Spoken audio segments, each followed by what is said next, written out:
Support for the show comes from Amazon Prime. You might think of Prime as only a way to get fast, free delivery, or maybe as the place to stream movies, shows, and sports. But it's actually way more than that. Maybe you've got a passion or a hobby. Prime can help you get the most out of it. Whether you're streaming documentaries on marine animals, ordering action figure stands with free one-day delivery, or finding the perfect playlist to impress that special someone, Prime makes it easier and faster to do what you love. Whatever you're into, it's on Prime. Visit Amazon.com/Prime to get more out of whatever you're into.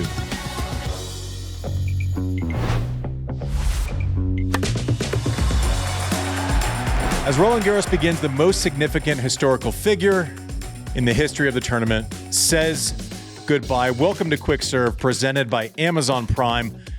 We are going to run through some of the results, but the story of the day, of this year, of this tournament's history is one Rafa Nadal out of Mallorca, his 14 titles, and the proper goodbye that he was given today on the center court that he made so much history on. I'm just going to cruise through some of the results real quick for those of you tuning in. Sabalenka rolls, Queen Wen through, Musetti wins in straights. Ben Shelton, tough 5-setter, came back from 2-1 down. Slight tweak of the ankle, not something I'm completely worried about based on what I watched. Svitolina through, Pecci Pericard through in 4 sets in front of the home crowd, has not been winning a ton. Tiafoe got through a tricky one. Paolini through, Tommy Paul drops the first, wins in 4 over Moeller. It was his first ever 3 out of 5 set match. Schneider, sneaky sleeper for this event, went through. Vekic, Quinton Hallis, Mahach, he retires again. JW called it last week. The guy retires a lot. Who knows? Maybe he just didn't want to pass up the paycheck. Navone through, Sarundolo through, and we'll get you the rest of the stories tomorrow. But I don't want to take a lot of the time away from Rafa Nadal. The way that it finished last year with Davis Cup, like many things in Davis Cup these days, they got his retirement completely wrong. It was a gift for him to make that the last event that he ever played, to get ready on a hard court to say goodbye. And it was pretty much a big nothing burger what they did. Disappointing all around. I haven't heard one person say that it was filled with enough respect for that moment. Thankfully, they got it right today, I thought. From giving him the stage with no one else, the simple walkout where he could soak in a 10-minute standing ovation to where we wouldn't even let him talk, to speaking in 3 different languages during his goodbye. You could see him get choked up, and it was weird. I made this drawdown between, and in the biggest moment for him where I feel like he had a hard time getting through it was right before he spoke to Uncle Tony, who is, his right-hand man, uncle, family, taught him the game, taught him how to compete, taught him all the most important things of which we saw with Rafa throughout the years. But it was weird when push came to shove and it got tough in his speech. He kind of looked down, focused on the words written in front of him, and kind of got on with the next thing. Right? It was almost what we became accustomed to when he got into those tough moments playing. I was super touched. I thought the little details that the tournament got right, and huge round of applause. The shirts that were Merci Rafa, the little upper deck with the heart with the white shirts and the Rafa, it made it feel very personable. It felt like it met the moment. I was really touched by when they brought out all the people that were, I don't want to say assigned to him, but helped him throughout the years. So I recognized some of the physios that were in there. So match goes late, even though he has his own team, it's people keeping the training rooms open, making sure that they have the things that he needs to put a foot back together, right? The infrastructure to let his team do work. I know there were some people from the food services team that were there. I recognized a couple of the drivers, right? So I'm assuming he probably had the same people that picked him up in the car and, got him to the courts and went through the same entrances. It made me proud of him to see how much gratitude he had for those people, of which no one knew when they walked him out on court, right? The context may be largely lost on how important the behind the scenes players are, especially when you win 14 times. I was watching the highlights and the video like everyone else, and I was like, this sport is so hard and physical, and watching those highlights of him getting out of the corner, just beating up his body. I thought they did a fantastic job. I think they got him, the focus was on what he was saying. TNT's coverage, I think, for the most part so far has been awesome. Has been a complete upgrade from what we normally see. I think they've done a great job. I would have liked to have watched the ceremony live. No disrespect to Frances Tiafoe, but Frances is going to play a lot of Grand Slam matches. I think we're only going to have one Rafa ceremony. In this world, I don't think you want Twitter reacting before people are seeing it live. But all in all, I thought it was full of gratitude and respect both ways. What do you do after you give someone a statue, and well-deserved already?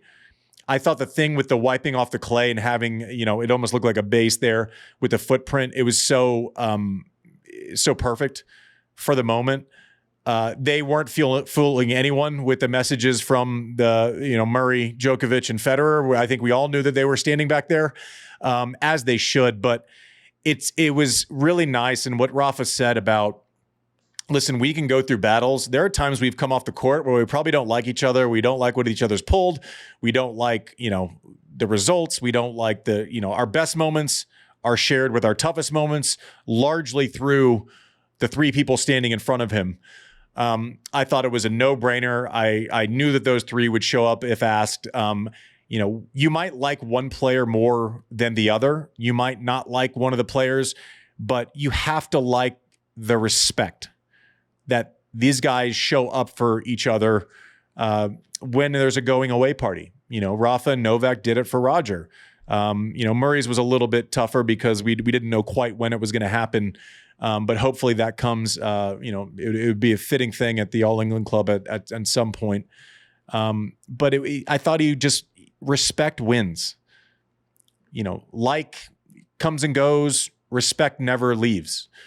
And if it wasn't obvious that those four, Murray, Djokovic, Federer, and Nadal, respect each other and can put anything aside, the toughest moments of their careers, respect wins.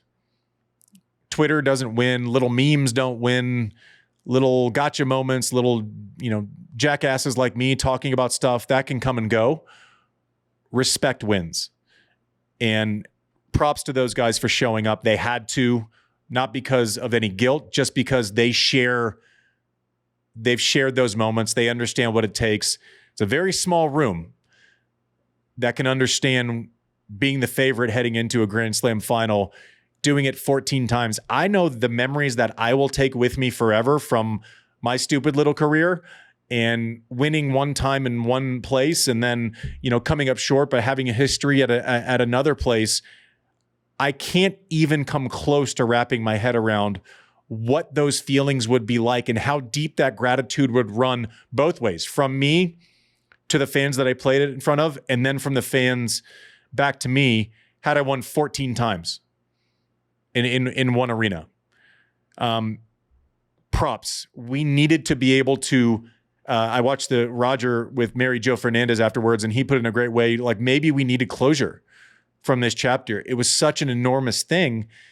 I thought they got it spot on. I thought it was really great. They gave Rafa the space. You could tell he was surprised at certain parts of it. The gesture of the thing on the court, I think, was fantastic. They gave him all of his flowers, and it was well deserved. Seeing people crying, before he even walked out.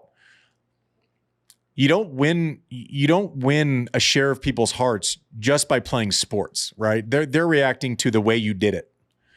That's what causes emotion. What did you guys see, producer Mike and Techie Sean, when you were watching? Was there anything that kind of struck you? I'm biased because I've seen these guys in the ins and outs of the locker room, and I've been on the other side of Nadal on clay, which is like the worst day ever, but yet also it's like, man, this is special to see. What did you all think from kind of outside looking in? I actually watched it on Max live because they did have like a dedicated thing to it. I did think that was strange they didn't bust into the into the other match on TNT, so I switched over.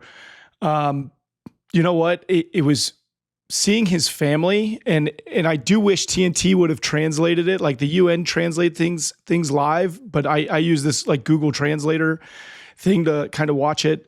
His message to his wife, his message to his uncle, his message to his family. I mean, his message to his parents was just like, it like got me. And I think having only met him the one time so briefly, and he like is so engaging, and he really is a very warm human being. And I felt like that's exactly what that ceremony showed about him, is that it was just this warmth.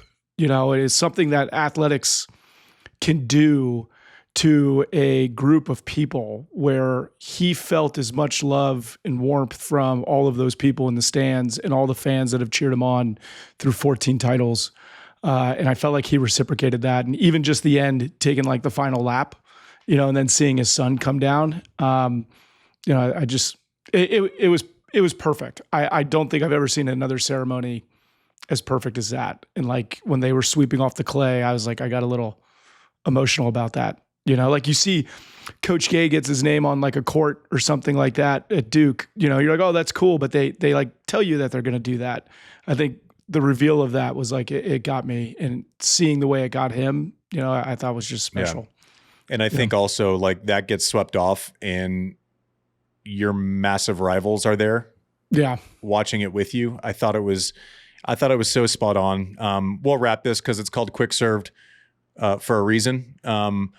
But I couldn't stop thinking about, and this thought kept going through my mind as I'm watching the montages and the other players that are there to support, and props to Alcaraz and Ferrero for clearing their day and putting on their shirts also. I thought that was really cool. Sitting in front of, Iga was sitting in front of Carlos. Iga's like the biggest Rafa fan ever. Yeah. I thought it was really cool, well-deserved, not surprising, probably expected, but that doesn't mean that we shouldn't give props. And I kept thinking about, think of the magnitude of, you do 30-second intervals, right? You play a point, you take 30 seconds, you play a point, you take 30 seconds, you play a point, you take 30 seconds. 20 years later, 14 Roland Garros titles later, that's the emotion you've created with 30 seconds between excellence each time. Rafa, you're the man. Go check out our Rafa episode if you haven't seen that yet. Another little glimpse into the mind of that great champion. We'll see you tomorrow. Enjoy Roland Garros.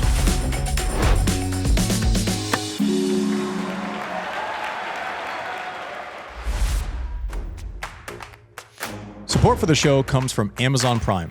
Prime is more than just fast, free delivery. It's your go-to for streaming music, movies, and sports. Plus, it's also a great way to connect with the things you love.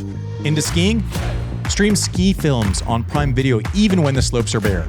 Love fishing? You can get new gear delivered fast and be back by the water in no time. Planning your next big trip?